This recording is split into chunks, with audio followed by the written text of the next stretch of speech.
Welcome back, everyone, to another edition of Are You a Robot? Today, we are joined by none other than John Zerilli. Let's get a quick bio intro from him, and then we'll jump into this full conversation. My name's John Zerilli, and I'm a philosopher based at the University of Oxford.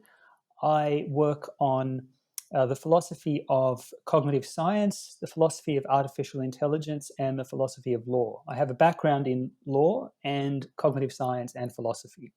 So, for those of you that are tuning in for the first time, my name is Demetrios Brinkman. I am the host of Are You a Robot? And this is a show, a podcast, a video cast, if you will, where we aim to tackle some of the greatest questions and challenges that come up and stem from the use of AI and tech in our modern day and age. The way that we're doing that is we're gathering some of the best and the brightest minds in their respective fields, like none other than John Zerilli, who wrote the incredible book, A Citizen's Guide to Artificial Intelligence, which I mentioned it in the conversation, but I highly recommend everyone checks out, no matter what the level of understanding you have with AI and machine learning. It was a pleasure for me to read it, and I am so excited to get to interview John. But now back to this quick intro before we full on have the conversation. So we've got an incredible sponsor, and I want to give them a shout out before we start. Ethics Grade is doing some innovative stuff around ESG ratings. In case you do not know what ESG ratings are, that is where a company will do a bunch of research and rate other companies on their non-financial impact that they have on the world. So Ethics Grade is taking this one step further and playing very niche, and they're looking at the AI ethics programs. They're looking at the data governance programs. They're highly focused on how companies are conducting themselves when it comes to this new frontier of AI and of data collection, data governance, all of that good stuff. If you're ever wondering what different companies score and what your company scores at, they probably have you rated at their website, ethicsgrade.io. Of course, I'll leave a link in the description below. And yeah, go in there, play around. You may be surprised by what you find. I know I was definitely shocked the first time that I downloaded a few of these scorecards. I was not expecting the scores that I got. Let's just say that. So if you get some scores that you are surprised with, please let us know. Hit us up on Twitter or Instagram. We're on there. And last but not least, we would love it if you take a moment and you either leave a comment, rate us on iTunes, follow us, subscribe, all of that good stuff, because it really helps out the algorithm to suggest more of this content so that it can get into as many people's ears as possible. That is all. I really hope you enjoy this conversation that I have with John Zerilli. It was a pleasure speaking to him, and it is amazing getting to see the way that he distills some of these very complicated topics around artificial intelligence and how it looks. My biggest takeaway, I'll just say it now, it's not a spoiler, but it is something that I continue to think about even months after I had this conversation with them when I am recording this intro right now. And that is, how do you define these terms that are such pillars to the AI ethics movement? How do we define trustworthy? How do we define robust? What does that actually mean? And what are concrete steps that we can take to make AI more trustworthy? What can we do to make AI more robust? So I think you'll enjoy the answers that John had. Let's get into this conversation. Are you a robot?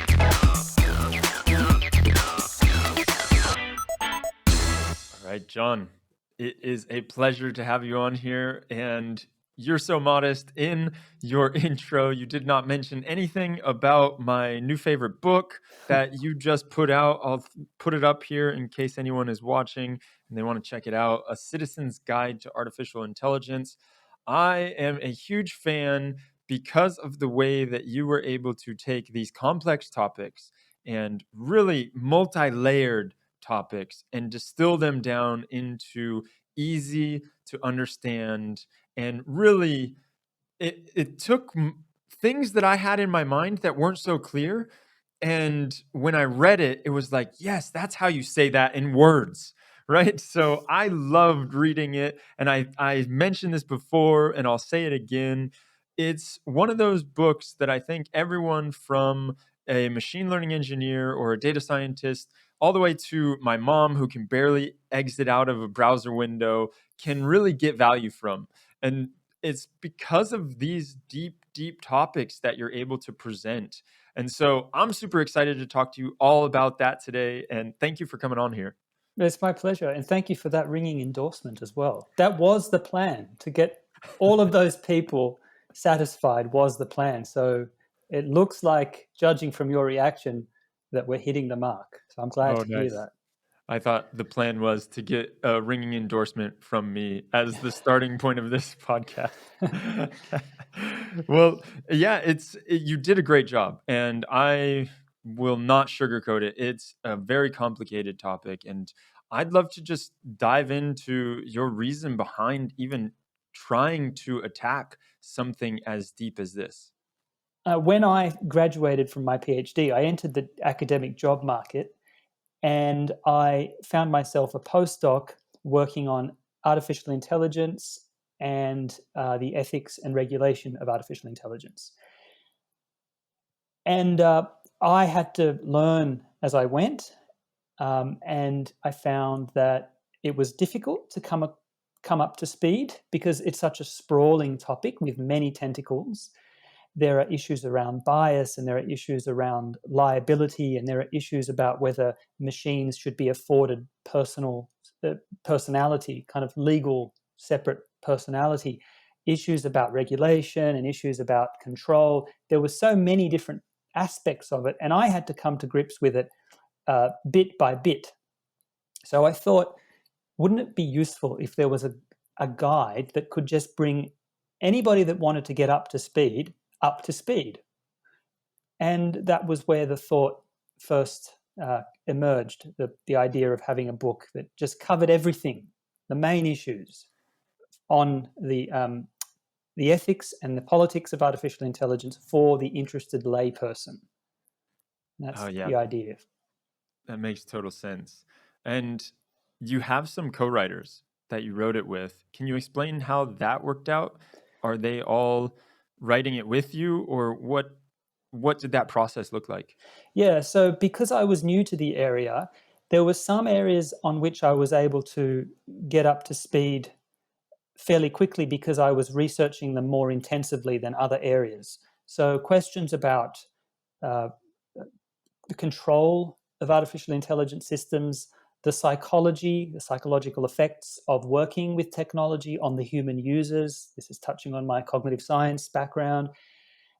Questions about explainability and how to render machine learning systems explainable to people, which touches on both my cognitive science and my law background.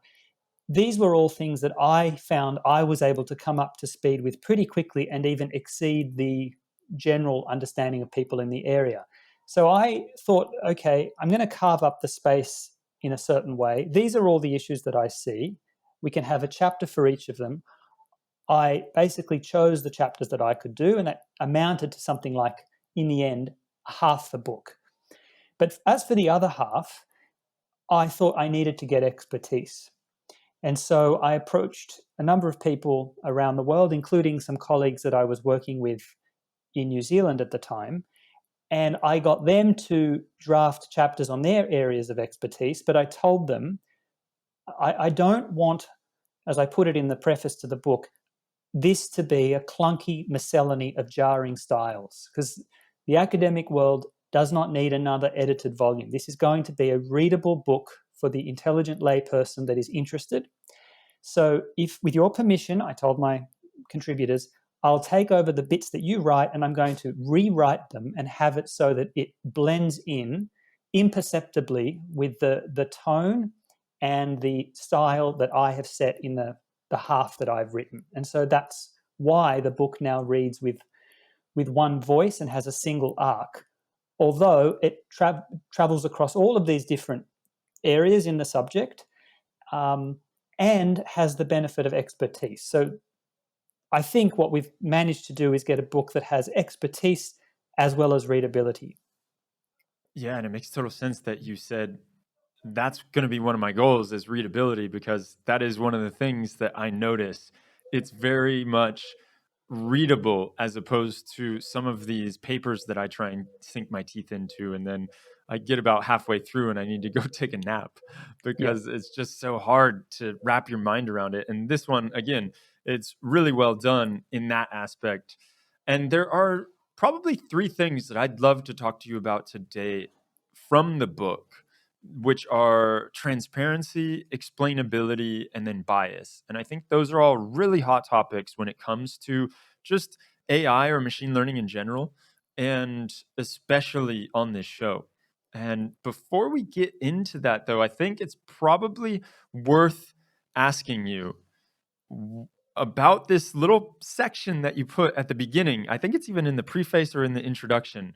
And you mentioned that you left out AI rationality on in the greater book, and you said we're not even going to go there, we're not even going to touch that. And for me, that was something I had to know. Why did you decide to leave that out? The book is necessarily, I say this in the prologue, the book is necessarily going to have a political sweep. It's not going to be concerned with every aspect of artificial intelligence. It's mainly concerned with how artificial intelligence impacts on the lives of citizens. And that's why it's called a citizen's guide.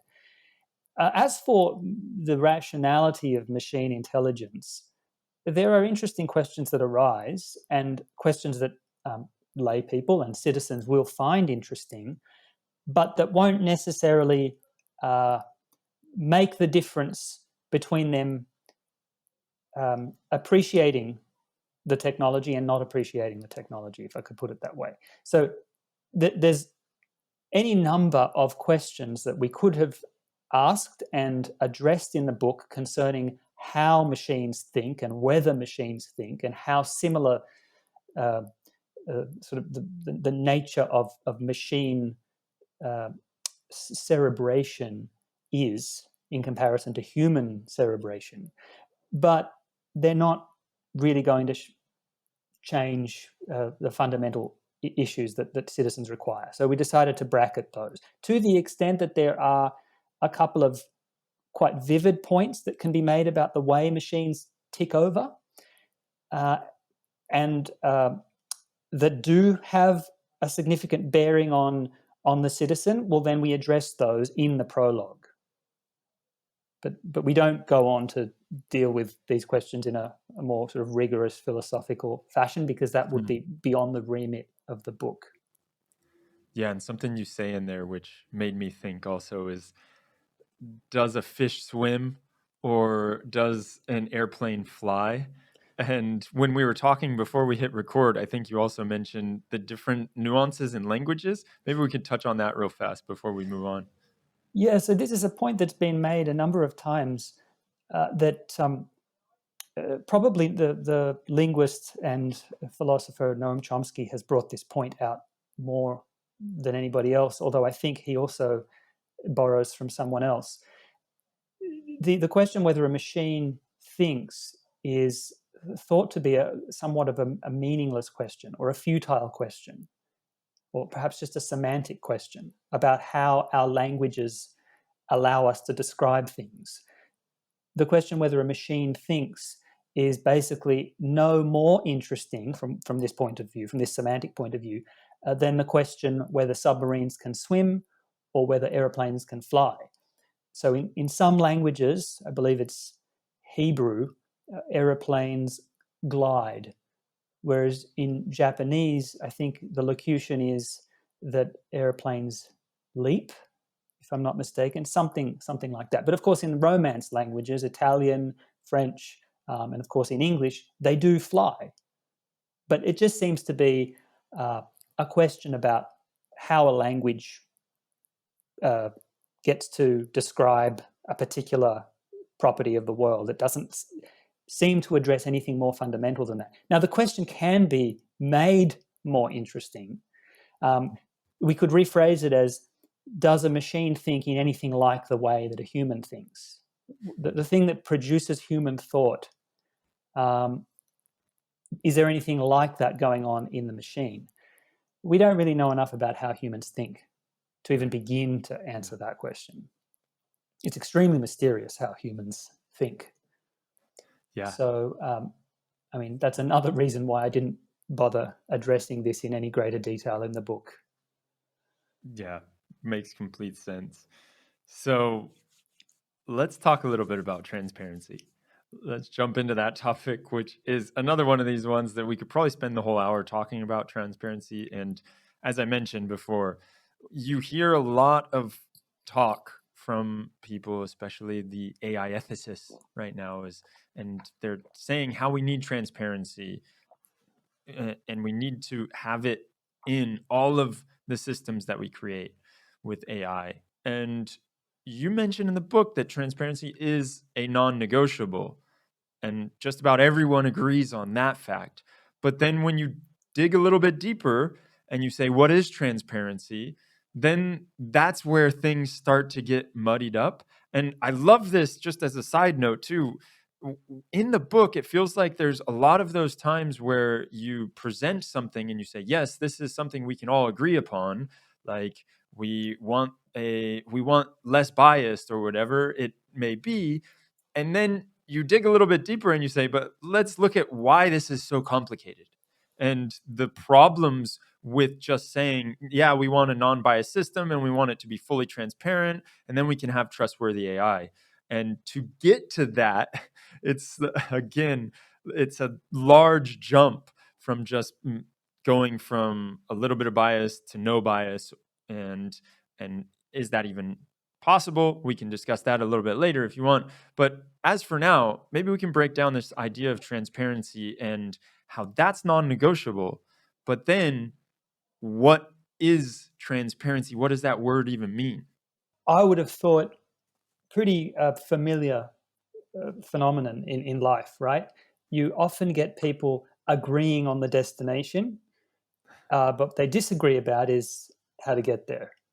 So we can all agree with these vague, ambiguous, somewhat hazy concepts of transparency and equality and fairness and being nice and being a good person. But then how you go about doing that in a particular context, that's the point where you get disagreement. And it's no different here. What is transparency? So at the broadest level, transparency is probably something like accountability. So when you talk about an organization or an institution or a government being transparent, you mean there's nothing shady going on, that it's doing what it's meant to do. And because there's nothing shady going on, we can, if we want, have access to what is happening. We can make inquiries through perhaps freedom of information laws. We can work out what's going on, and we can get a regular digest via reputable and trustworthy news sources about what's going on, because, as I say, there's nothing shady going on. So at the broadest level, it means something like accountability, which is a function of the fact that the institution concerned has some sort of integrity. But then obviously it breaks down into something more specific. So from that, we can go into three directions. One direction talks about, I would say, liability. So when someone does something wrong and occasions harm to someone else, whether it's a government body or whether it's a private actor like a company, you'd like to expect that they will take responsibility for what they've done and potentially pay up or compensate for the harms that they've caused. So that's a notion of transparency that's all about fixing what you've done if you've done something amiss. And it reasonably logically flows from the idea of accountability. So accountability, if you think about it, is like an ongoing obligation to do the right thing, whereas liability is something like, and if I don't do the right thing, I will make amends for it. So that's So one it's like direction. owning up to your Yeah. problems, or like the buck stops here kind of thing. Yes. Yes. Okay. Yeah.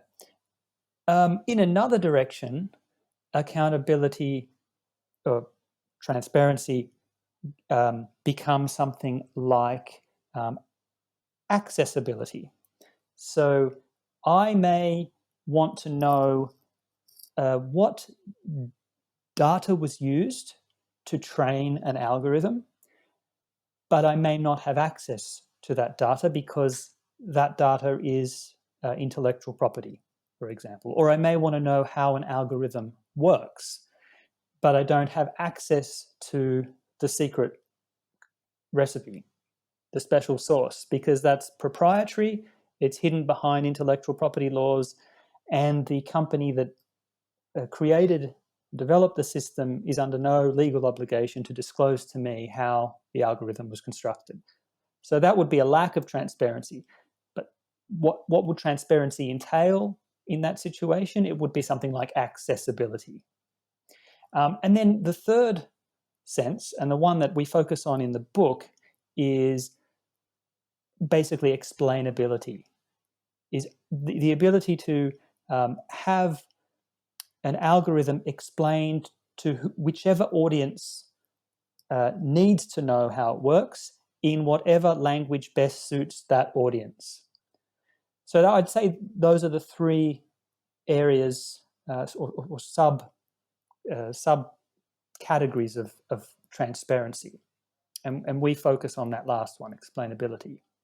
Yeah, speaking of explainability, and anyone out there listening who is playing buzzword bingo right now, it probably is yelling bingo because of all these great buzzwords that are coming out. I mean, explainability is huge right now, and I know a lot of people within the technical machine learning community that are trying to figure out explainability.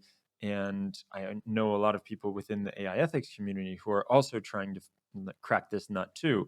And you make the case for that a little bit in the book, how there are essentially these two types of explainability, or we are looking at explainability in two ways. There's the explainability from the data scientist who wants to know why something was chosen, and then there's the explainability from the side of the user, right? Like me on YouTube, and I see something that pops up, and if I want to know more about why that recommendation popped up, it says, well, people in your demographic who like this channel also watch this channel.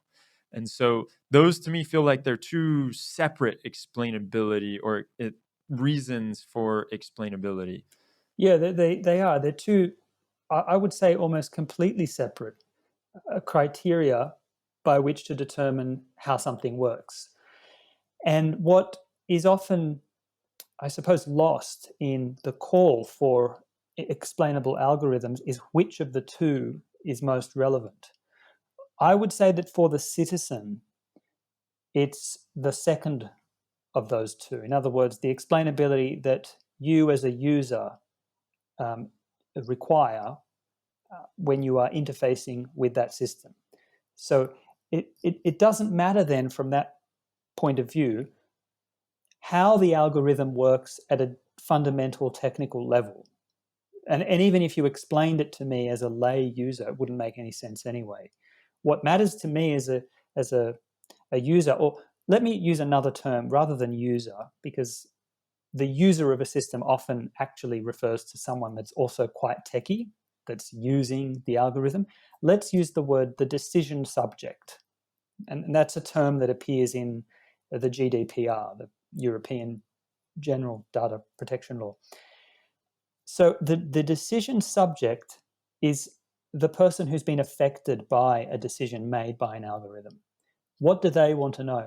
Well, I answer this question by reference to what a decision subject would want to know had a human being made the decision. And when a human makes a decision that affects someone else, affects their that the other person's rights, duties, legitimate expectations, the decision subject requires an answer that tells the person what factors led the decision maker to form that particular opinion, and how those factors combine to produce the final result, basically. And this is always cashed out in terms of the beliefs and the desires of the decision maker.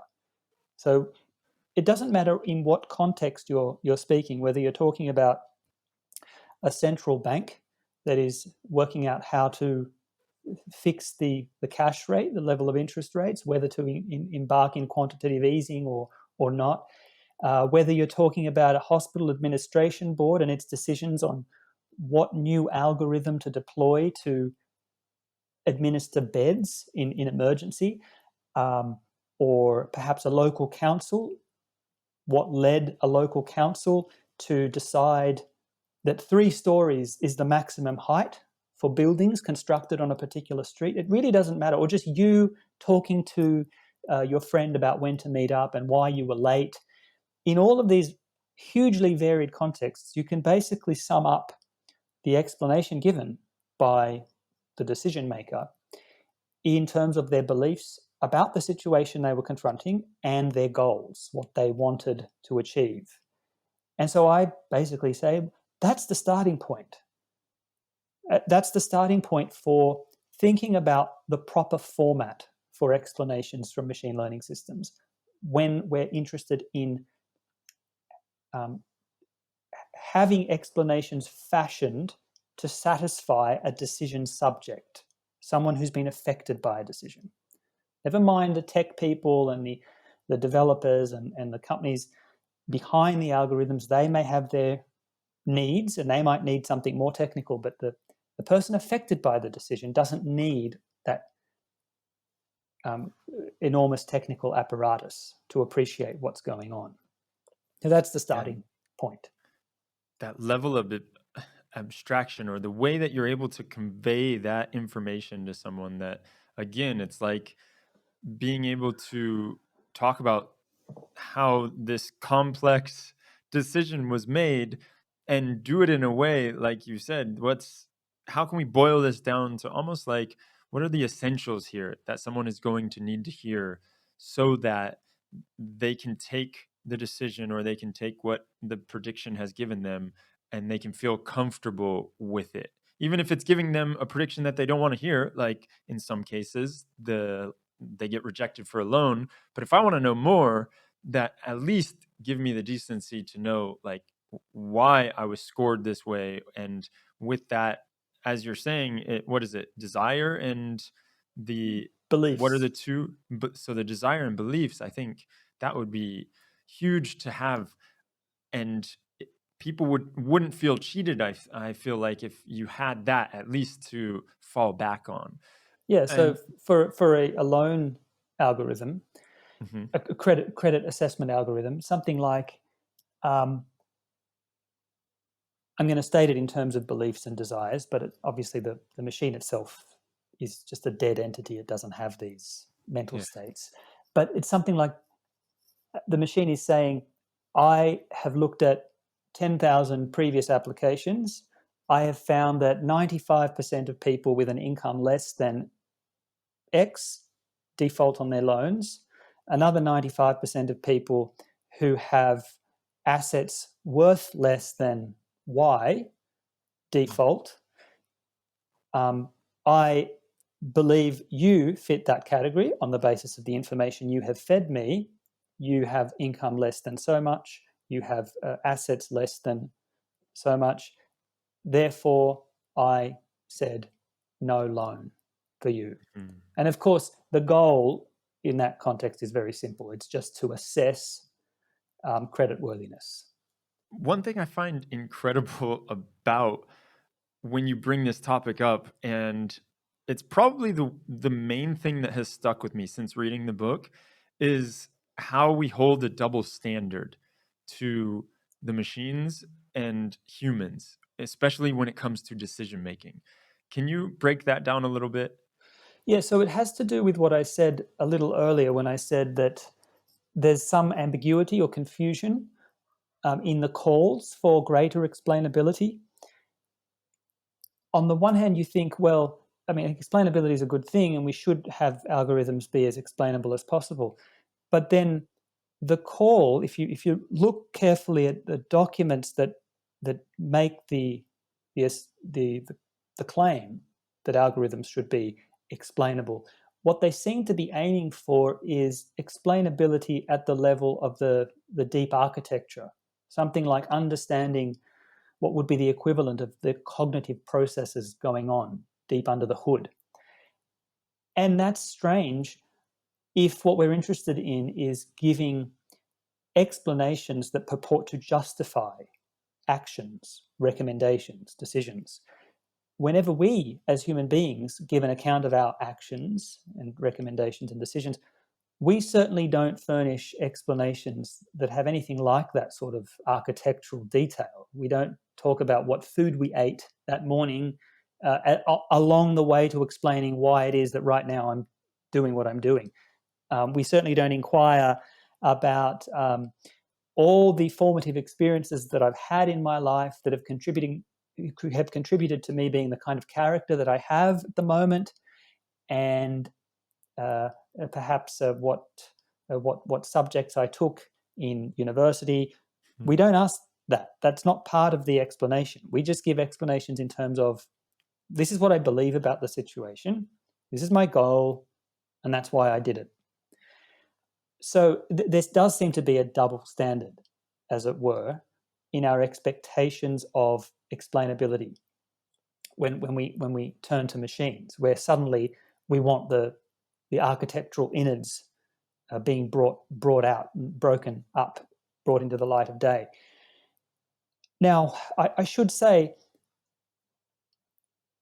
it's a defeasible position that we should start with the human as the benchmark of explainability. And for that reason, I say it's a starting position. There might be occasions where we do need further information than can simply be obtained at the level of beliefs and desires. So maybe there will be occasions where even a decision subject, in order to be satisfied that that decision adequately accounts for why, so that explanation adequately accounts for why the decision was made, there may be occasions where more is needed than simply the equivalent of the beliefs and desires of that system. But I would expect these to be fairly rare so far as decision subjects are concerned. I would expect that if anybody's going to need to know more than the superficial stuff, it'll be the developers, the teams that are trying to debug the system or that are trying to develop a better system, who want to improve the system for quality purposes, quality control purposes. They're going to need to know much more about the machine than the ordinary decision subject. But that's explanation for an entirely different purpose. That's explanation for improvement, quality control. That's not explanation for the purpose of justification of action. When we're in the realm of what philosophers call practical reason, reasons for deciding, reasons for acting one way or another, when we're in that realm of practical reason, as we so often are every day, with ourselves, with our families, with our colleagues and so forth, then what we need are the kinds of decision explanations that I've been talking about. Explanations that are cashed out in terms of agent beliefs and desires. Well, and I think you mentioned the point on some of these, and for anyone who has ever gone out and tried to get a job and interviewed, and then they don't get that job or they get ghosted by the recruiter or the company, and then you try to figure out, what did I do wrong, or why did you not hire me? You get crickets. And so there was that point that you made that it's like, for some of these, we're expecting to give explainable reasons for why the machine made these decisions, but we don't even expect a reason when it's a human making this decision. So if it's a human that ghosts me when I'm trying to get a job, then I can't do anything about it. But if it's a machine that ghosts me, then I really want to know, well, what was it? I should expect to know why the machine made that prediction. And then the other part that I found fascinating with what you were just saying, and I wonder about this, is with autonomous vehicles right now, they are starting to be rolled out, right, in many parts of different parts of the US. And I'm not sure if the UK has them, but it's becoming something where there's a lot of different companies that want to be the first mover, and autonomous vehicles seem like they're starting to happen.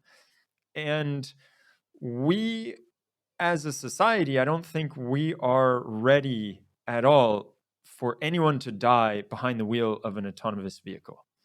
Yet, so many people die every day behind humans driving the cars. And the autonomous vehicles are killing much less, yet there's outcry. And when one of them happen, when one accident happens from an autonomous vehicle.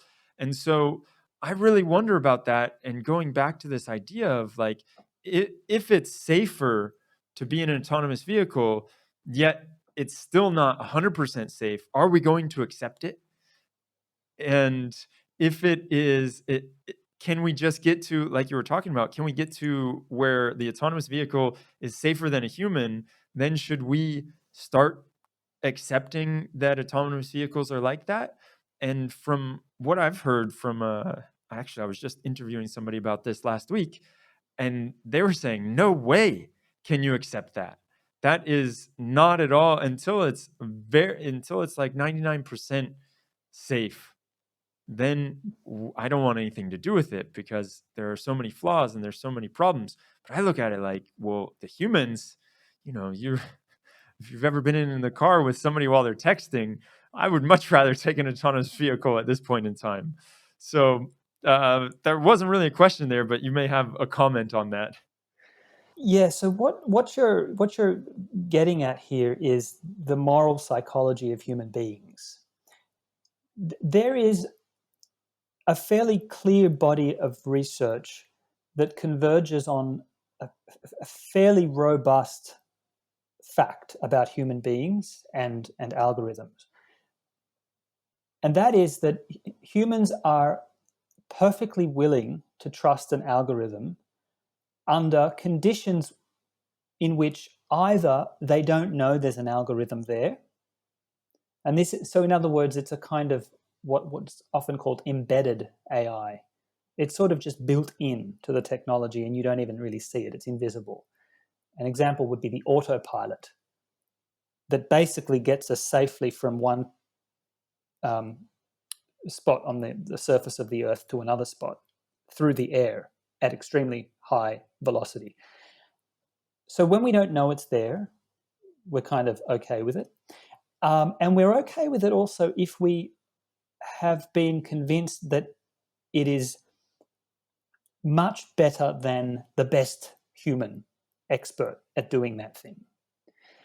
The flip side of this, though, is that human beings have unrealistically high expectations of technology.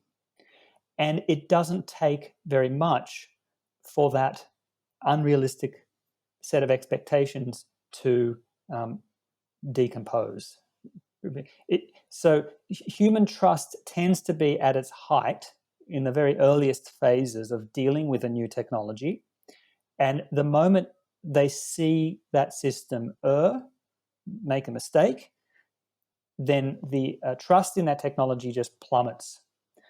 And it's hard to win back that trust, for the machine to win back that trust.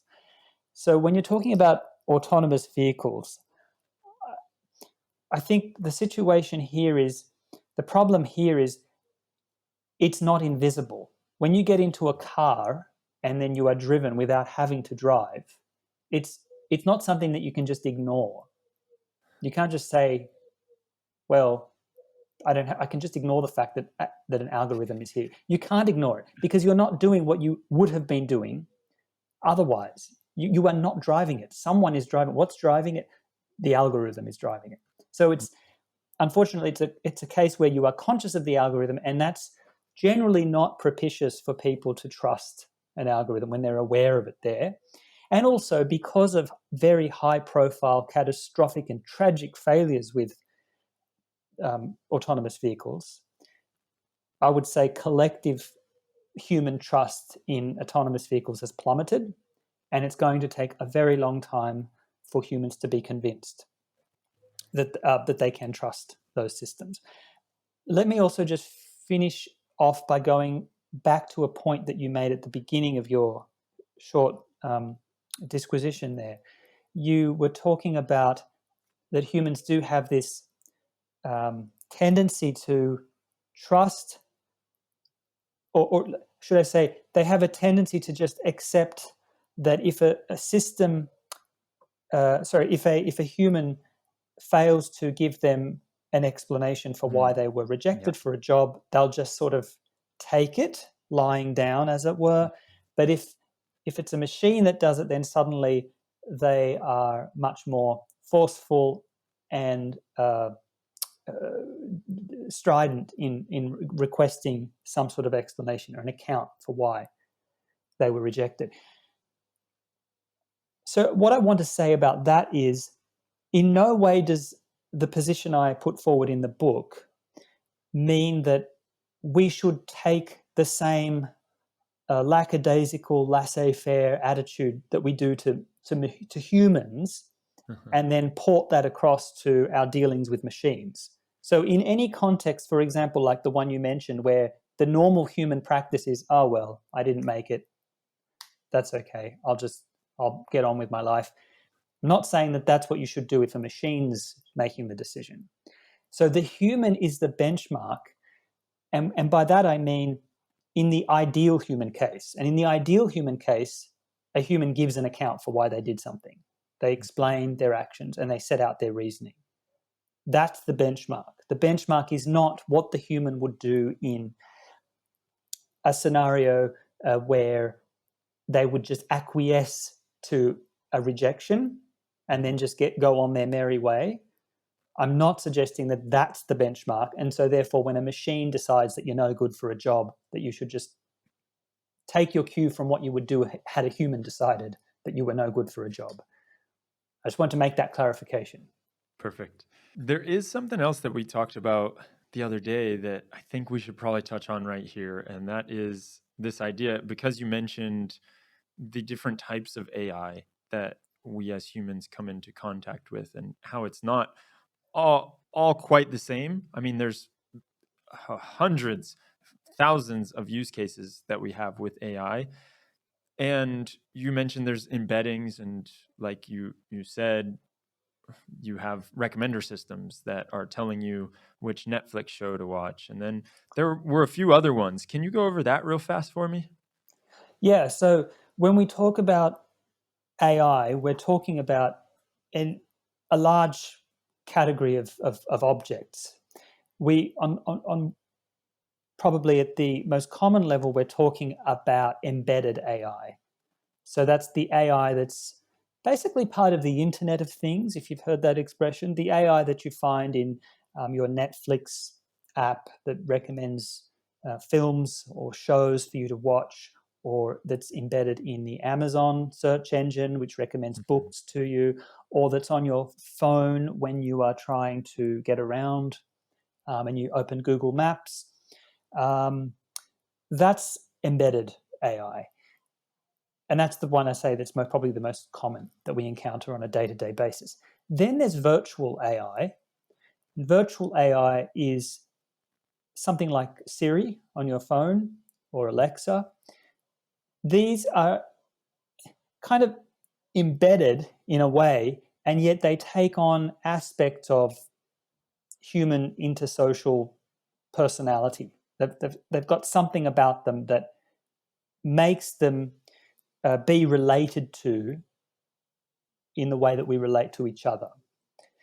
But at the top of the AI hierarchy, we're getting more and more anthropomorphic as we go, is robotic AI, where you have an embodied agent that can move around. It has sensors, so it can take in inputs from the world around it. It has actuators, so it can move.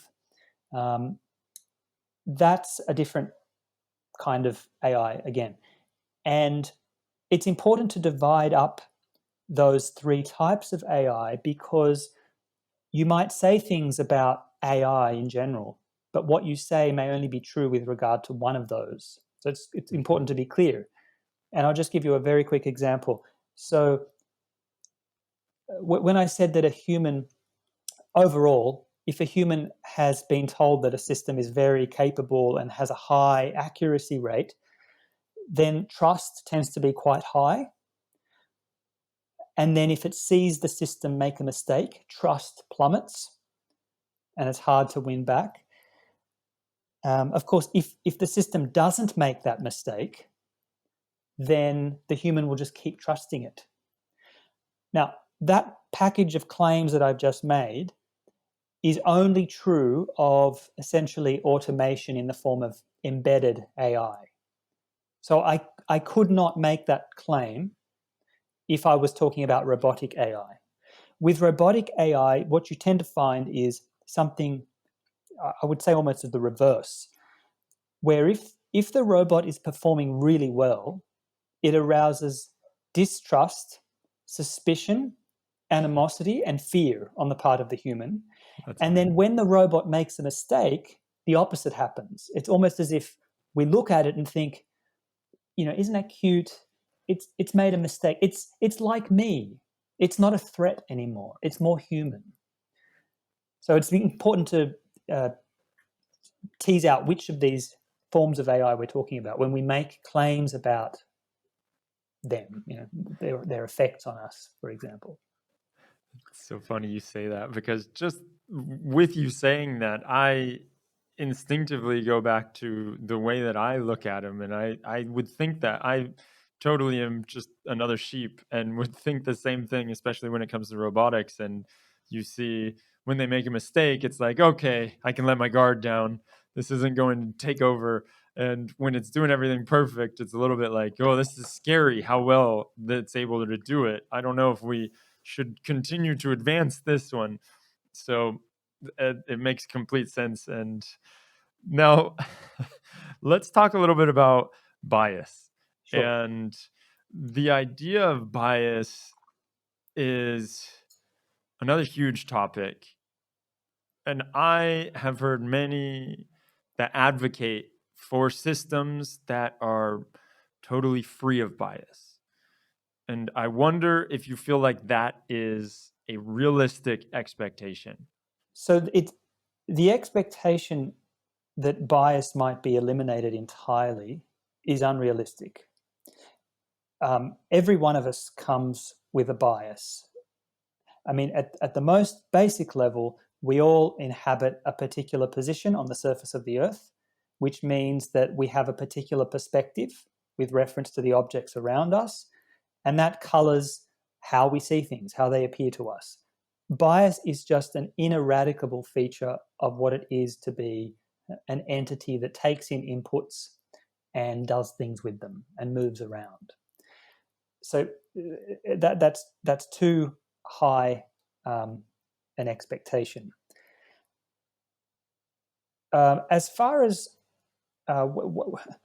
it's not a problem we can eradicate, but it is a problem we can manage, and that's the crucial difference. So bias in machines, which simply inherit all the biases of human beings and the human beings who create them, can only be managed, and they can be managed better or worse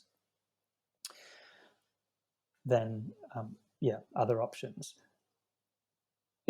So what's the question then, more specifically? Yeah, so when it comes to bias, I think that's something very interesting that you talk about, how it can be managed as opposed to eradicated completely.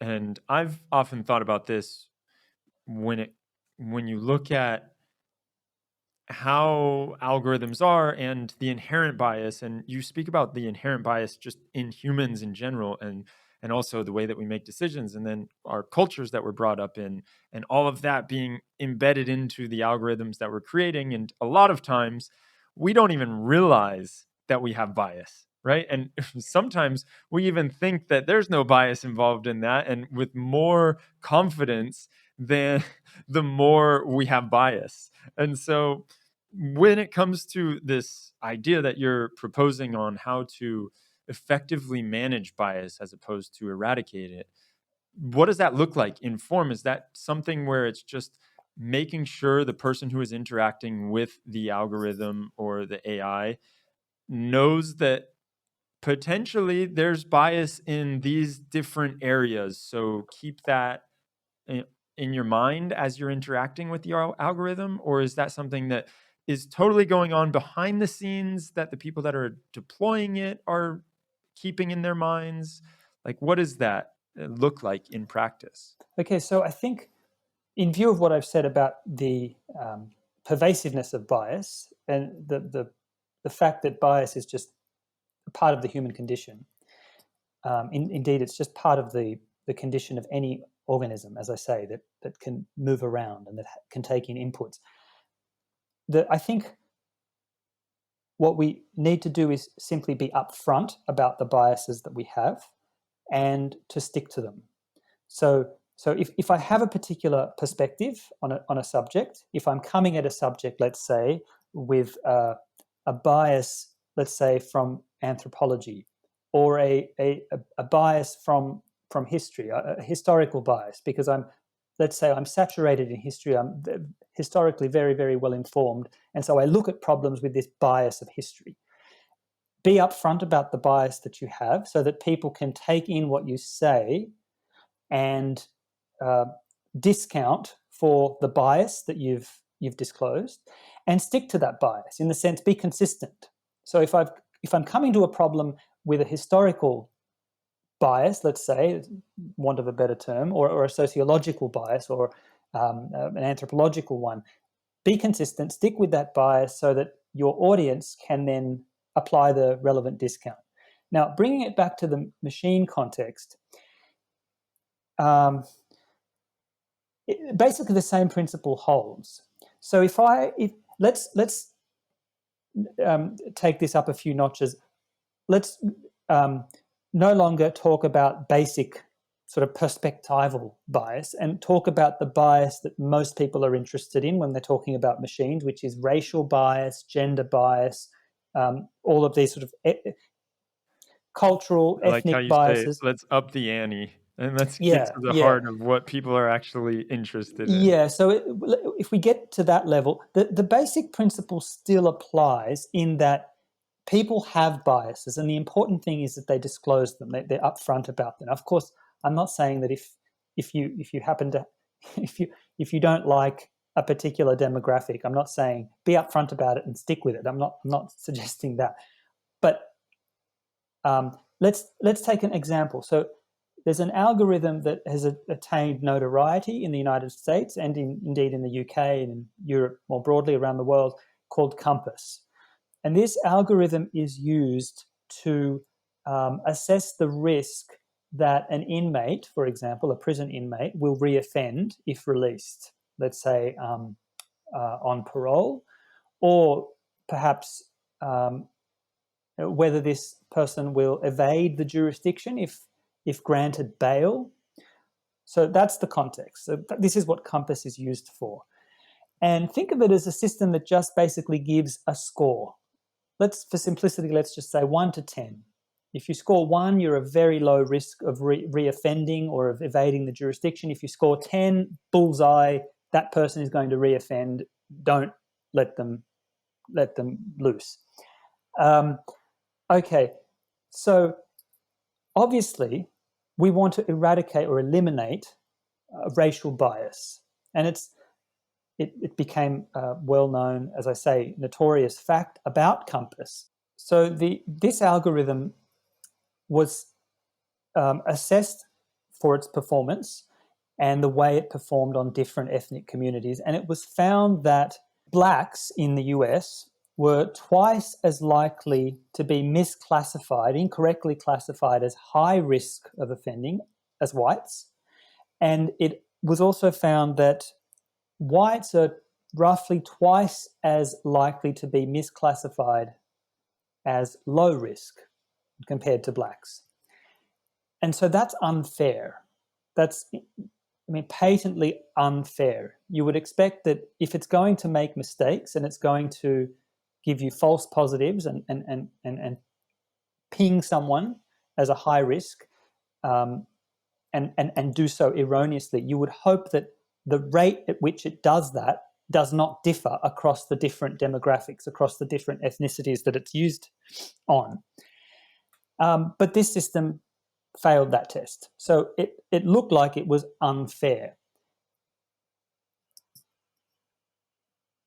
As it turns out, the COMPAS system is fair in another way. So if we define fairness to mean what's called error rate balance, or the more general term is classification parity, which is what we just said, where you get the mistakes, your rate of errors are the same across demographics regardless.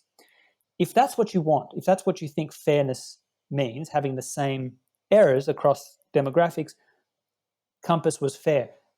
But along a different definition of fairness, it actually turned out to be fair. So another definition of fairness is what's called calibration, which means that any score that the system gives should mean the same thing regardless of who it's applied to.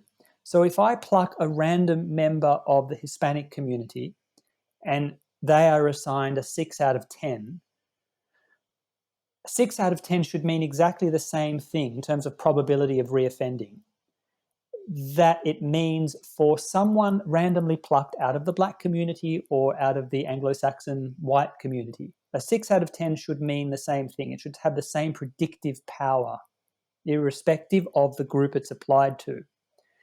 So COMPAS, as it turns out, is fair if that's the definition of fairness that you mean, that any score means the same thing, has the same probability. And that really, it's worthwhile just reflecting on the fact that that is a genuine measure of fairness. If 6 out of 10 for a white person meant high risk, but if 6 out of 10 meant low risk for an African American, that there's something unfair about that. What we're saying is, well, African Americans are very likely to reoffend. So a 6 out of 10 is pretty good for them. Whereas white people, they stay at home, they do the right thing. A 6 out of 10 is low. You can see that there's something reprehensible about that. So a risk score that means the same thing regardless of who it's applied to is a valuable thing. And COMPAS satisfied that measure of fairness. It did not satisfy classification parity, the first measure we talked about. And an interesting property of this algorithmic fairness is that you can show fairly easily using some elementary high school algebra that so long as the rates of crime differ in different ethnic groups, in different communities, across demographics, as they will, right? It turns out that you cannot satisfy all of these different fairness measures. So what that means is, it's called the incompatibility. It's an incompatibility result. And what it means is that you've got to pick. Do you want predictive power? Calibration, where a score means the same thing regardless of who it's applied to?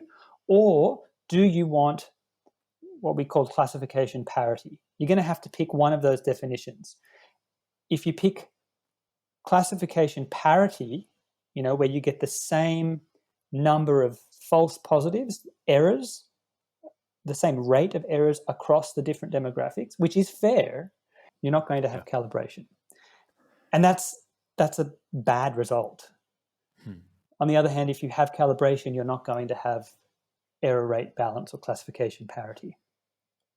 Well, it seems like calibration is the logical one because of the exact reason that you stated, that someone who is a judge can't know each ethnic group's. Right. It's like you're grading on a curve. Yeah. And so you have to go and check the cheat sheet for, okay, is a 6 in this ethnic group high or low? All right. Yeah. But then you do get these problems that have become very apparent with COMPAS. And so maybe it begs the greater question as to, should we even be using AI in these use cases? That's a good question. I suspect, though, that these features of fairness that we see expressed mathematically in algorithms are just a formalization of conflicting intuitions of what it means to be fair in human beings. So even if we eliminate the algorithm entirely and just leave this up to human beings, we will still confront a version of these same questions, these same problems, because we're working with definitions of fairness. I mean, the law on sentencing, for example, doesn't say a judge can impose any sentence so long as it's fair. You don't have that. What you have are worked out explicit criteria for what to consider in determining the length of a sentence. And so, I mean, in doing that, we've staked some turf. We've said, okay, so this is what we mean by fairness, and that fairness is going to be in conflict with somebody else's understanding of what should happen for that same crime, what sentence should be imposed for that same crime, and different jurisdictions differ on what factors can be taken into account when assessing a That's sentence. something we really don't like to address, right? And I think you mentioned this, is we're codifying these really hard problems or these hard answers that were not necessarily, it's like, okay, as humans, we're just bringing it into the machine world, but we're bringing all of our baggage with it. And so now it's easier to look at and say, hey, there's problems with this. But when you look at it as a human too, you could also say, well, there's problems with this. And now when it's a machine, it's just easier to spot these problems and hopefully debug.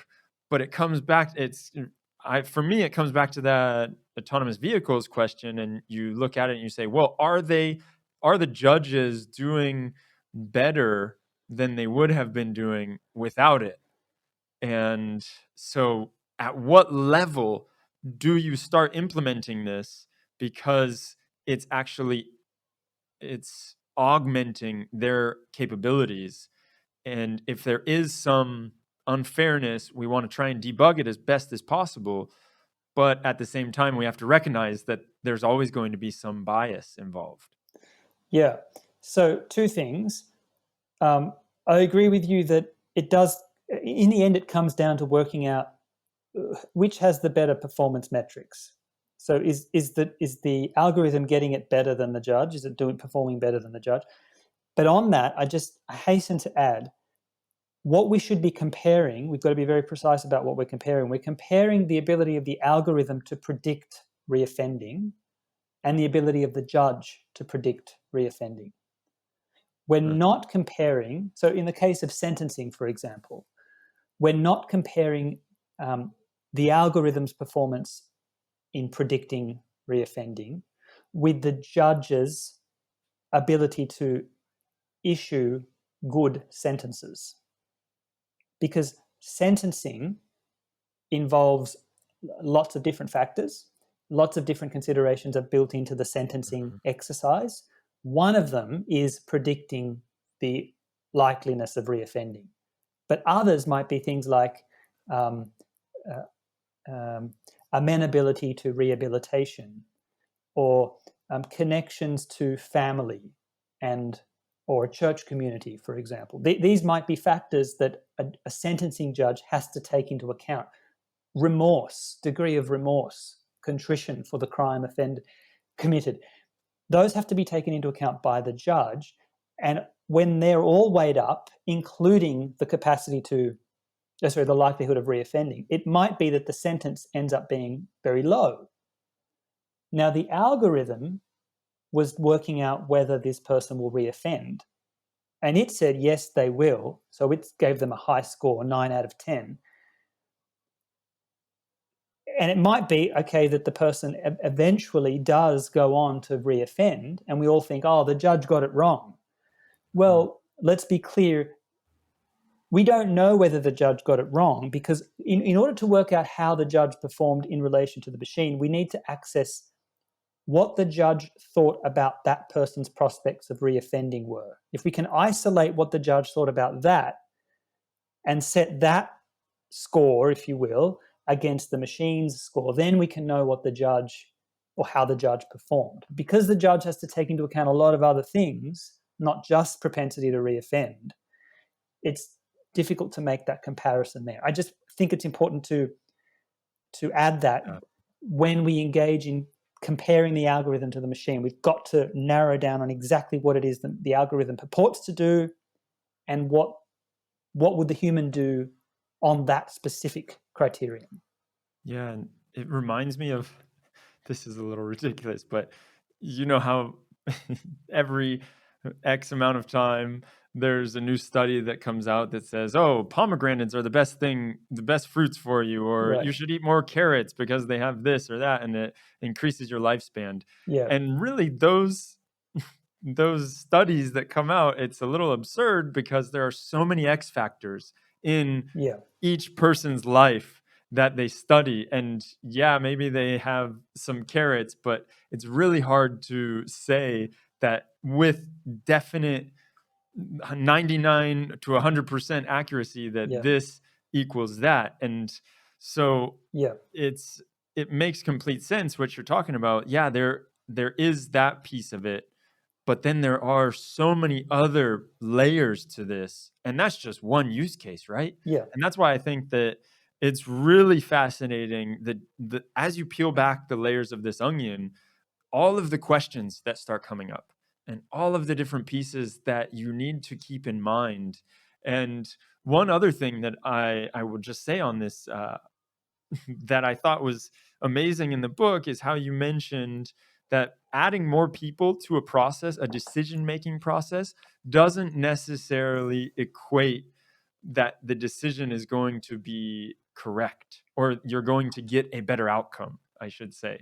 So I find that really interesting because I've heard a lot of advocates for unbiased or more diversity within the way that AI is being developed. And I think we all, again, it's like we all agree on that, right? We all think that, yes, there should be diversity when it comes to how AI is being developed, because it shouldn't just be the same people sitting around a table and then they have a lot of blind spots. And then you have something that comes out like the Microsoft chatbot and you go, who let that get out? How did nobody see the potential downfalls of that?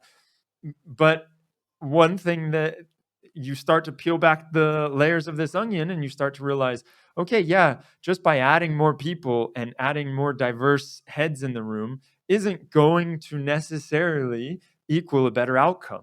And so these are all the things that the caveats that I speak about really opened my eyes when I was reading this book, just to be really keep these things in mind. And it comes down to how there's just not a simple solution to any of this. And we love as humans to narrate simple solutions that this is the answer, right? That we're going to have it if we just do X, Y, and Z, then it's going to be better. But you start looking a little deeper and you realize, well, what about this? What about that?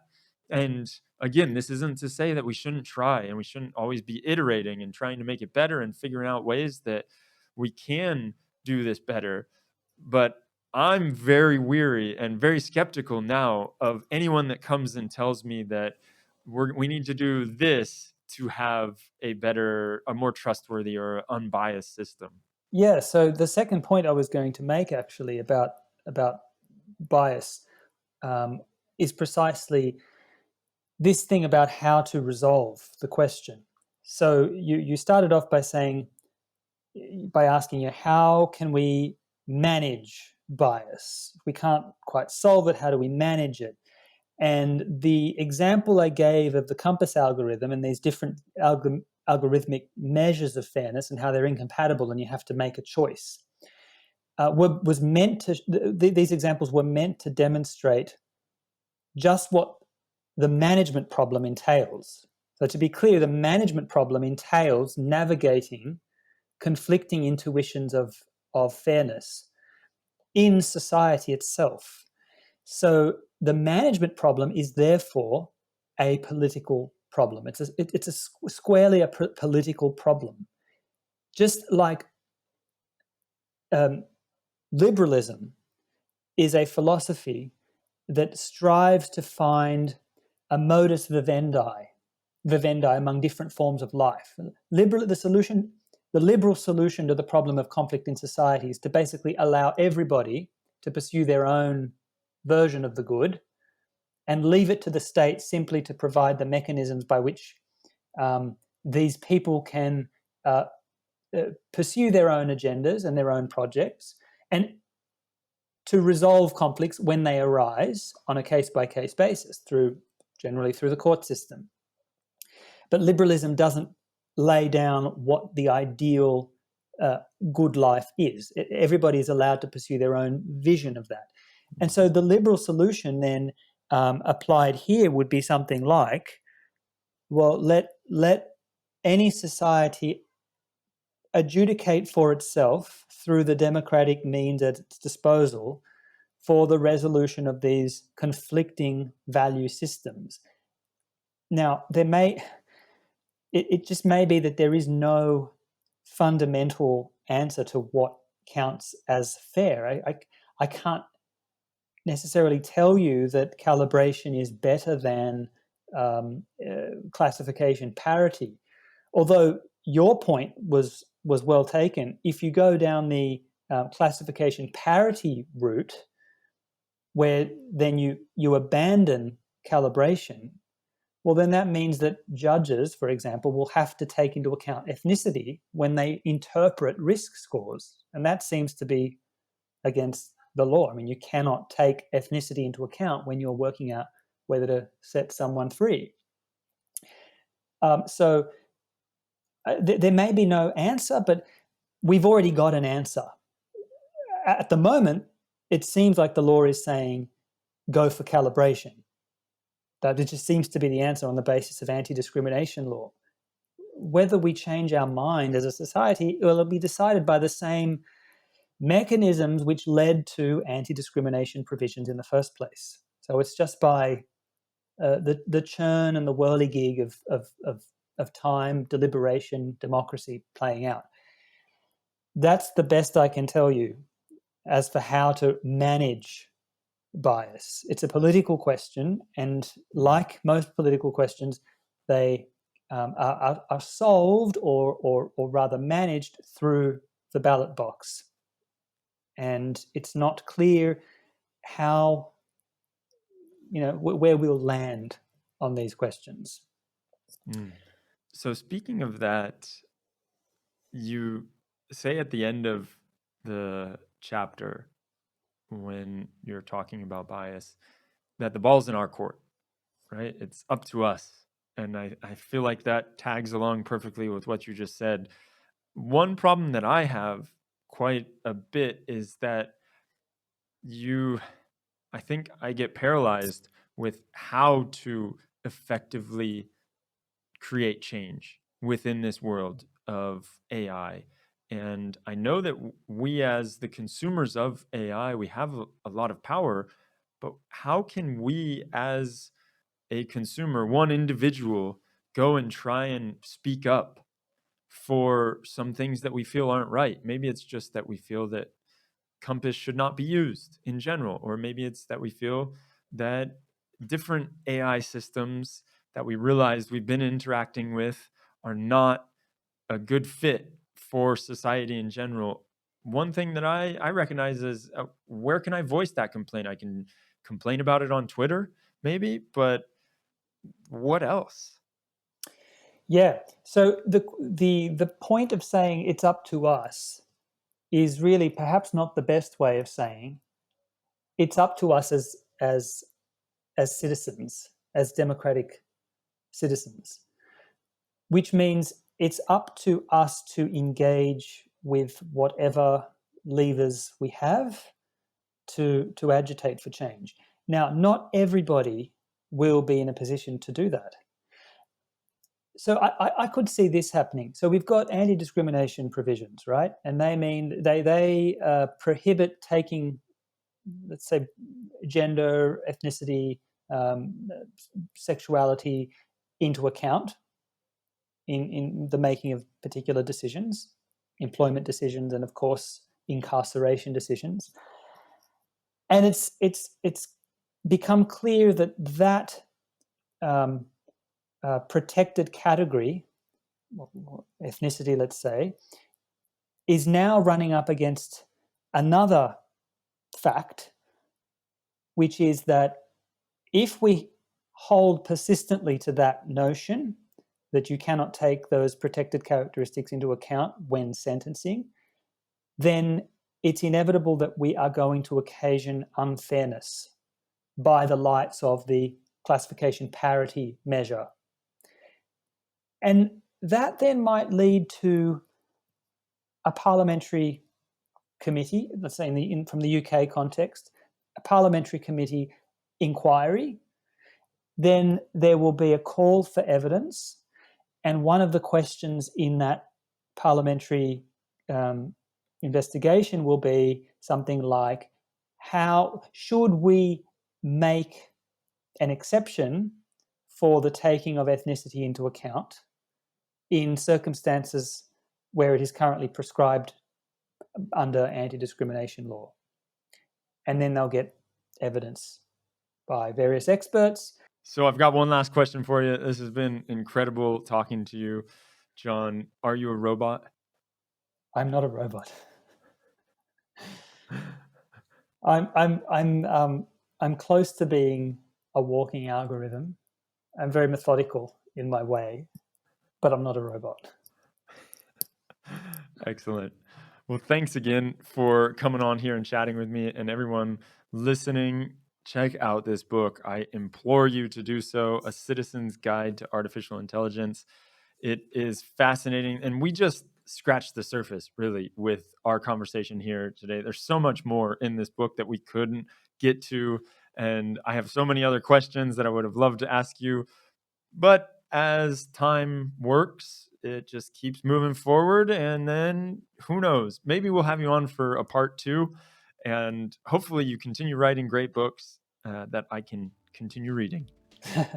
Thanks, Demetrios. It's been a pleasure.